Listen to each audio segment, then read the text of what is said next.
The Antonio Brown saga is one of the NFL's biggest off-season storylines so far. The latest on the Steelers wide receiver, who has been trying to force his way out of Western Pennsylvania, is that the team is willing to trade him.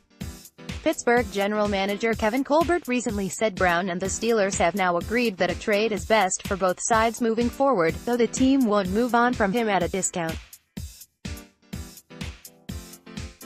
So, where will Brown end up? According to some NFL executives, the Philadelphia Eagles are considered as a potential landing spot for one of the league's most talented pass catchers.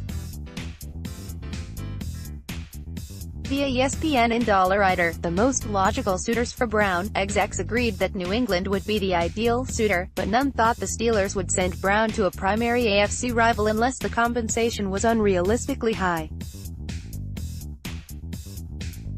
The San Francisco 49ers, Green Bay Packers, Los Angeles Rams, and Philadelphia Eagles were four interesting NFC destinations execs mentioned.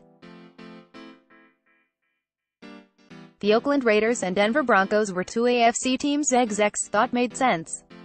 The Seattle Seahawks and Kansas City Chiefs were a couple of potentially opportunistic teams an exec thought were worth mentioning.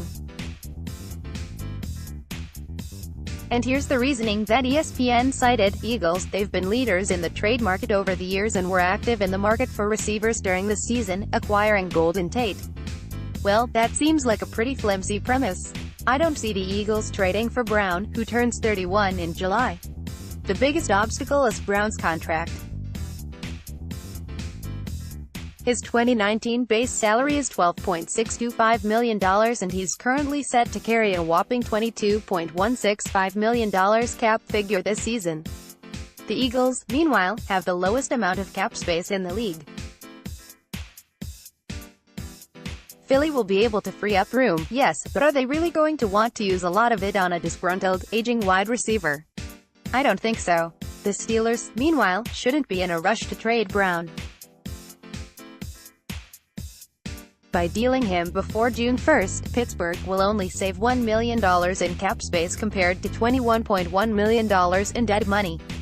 By waiting until after June 1st, the Steelers can save $15.1 million compared to $7 million in dead money. The Eagles can't just wait until June to address their wide receiver position. They're going to have more realistic opportunities to improve that spot before then. They can't just bank on Brown being available at a later time.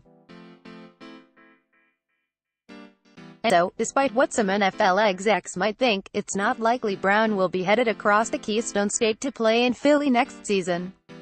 For what it's worth, gambling outlet BetDSI gives 14 NFL teams better odds than the Eagles to land Brown: 17%, 13 votes, 82%, 62 votes, 75 votes total. Vote now.